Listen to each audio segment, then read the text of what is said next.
Throughout the years, our fellow foot leader, that of course being Shredder, has gotten many adaptations throughout the years, from TV, to comics, to movies. So today, I'll be ranking all the versions in today's video. And before we get started, this is my opinion. And before we get started, if you do like this content and want to see more from this channel, please do make sure to subscribe and like and turn on post notifications. Now let's go on with the video. And number 10 had to be the 1987 version. Yeah, I don't really like this version. He's basically a joke in every episode. I mean, I know that he can be a bit cool in some episodes, he can fight, but really he's just mainly there to be a joke. He is worthless as a character. Yeah, I don't understand how people really enjoyed him after this, but hey, it got the attention that I needed. And number 9 had to be the 1984 version, aka the Mirage one. And yeah, I know that this one wasn't really too overly good in this series. I mean, he was killed off in the first issue, then brought back by clones, and then died. So yeah, he really hasn't had a good run in the comics, and I'm very surprised that was actually able to make him the biggest threat of the Turtles. So after with this, I'm very surprised at it, but yeah, it's okay. His design is it's good, I would say. Yeah, the easiest. If he was actually in the series more, I'll say he would be a lot higher up. And number 8 had to be the Bay version. Now the reason why is this high up or low down is because in two movies they changed the character, both with the actor and the costume. And I wasn't really too upset about the costume, mainly with the actor, but still, it's okay, it works, but I don't know, there's something missing about both versions. It just feels like there is something missing about it. And I just don't know what it is, but there is something missing. Yeah, that's sad, but they were good shredders, but like, there is something missing. And number 7 had to be the Rise of TMNT. Now, I do like this version. He's a dark, immortal dog. Yeah. So he is really powerful. He's really powerful. I do really like that aspect, and he's sort of like a mindless beast, which I really do like that aspect. But it's more down to the fact that he was a bit like down with the Rise of TMNT style, where it has to be childish and comedic and all that. I mean, I'm down for it, but they should have gone one way or the other because he is really badass. I'm not gonna lie, and really powerful, which I'll really like to see more of him, but I doubt we ever will. Yeah. And number 6 had to be the Batman vs. the TMNT movie. And yeah, I feel like this is a very good version of Shredder, which I feel like more versions should take after, because I'll say he's like a bad Shredder voice, but still did an okay job. His design is basically the 1987 version, but the only thing is he's like up there with like Shrell, the 2012 Shredder, in terms of like how powerful and good he is. But if I say to change his voice up to something more deadly and deeper, I'd say it would definitely be one of the best ones. But also another reason why this one is so low or high up is because he didn't really get much to do in the movie, and if they do actually do a sequel, which I'm pretty sure they will, he will definitely go up in like the top 3 maybe. And number 5 had to be the 1990 TMNT original movie. Yeah, I do like this version. Good design, good voice for it. This one's really good. I don't really know what I like about it, but it's just a really good version of it. There's nothing too special about it, but there's also nothing too.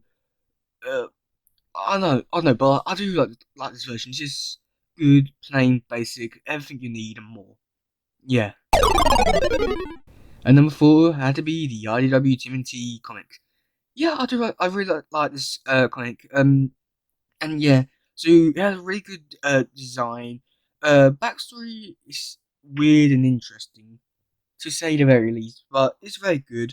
It does go through some stuff, not really too major, and then for like 50 issues, it wasn't even there. So yeah, so that's like a few years off his record, I'd say, of like where I can put him. But I feel like when he gets more page time, I'd say that he would definitely be up there. And number 3 had to be the Tengu Shredder. I know that technically this is 2003, but no, this is a different version of Shredder. This is the original Shredder.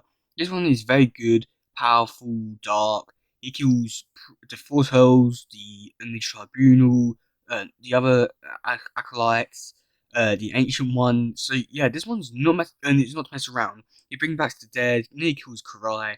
So yeah, I feel like this one is not to mess around with.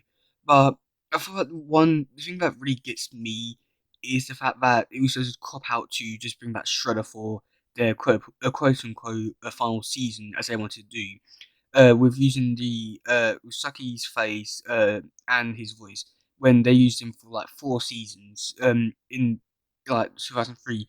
So I feel like that's gonna be a cop out, but I do like this version. Yeah. And number two had to be Sherelle.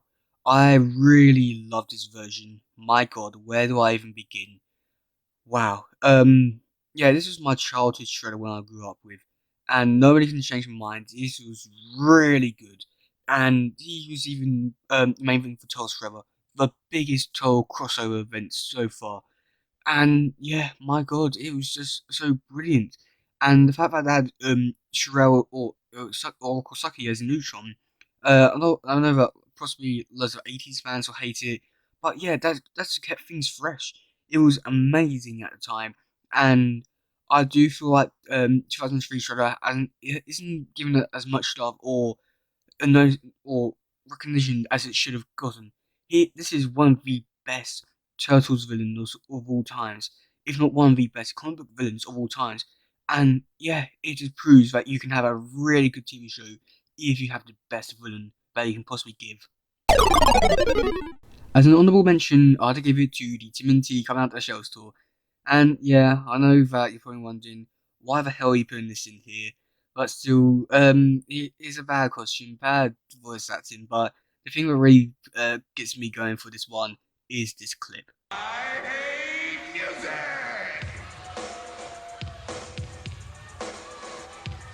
Music! I hate music! I said music!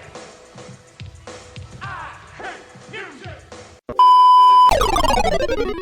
And number one, it had to be the 2012 version. Where do I begin? I don't have any personal connections towards this Shredder. The thing that really gets me going for this one that I really love is the fact that it has a very dark and deep voice that really just make him go like really like makes you scared and all that. He's actually human. He's fights. I would say that in season 4, that's my weakest season for him, where it turns into Super Shredder.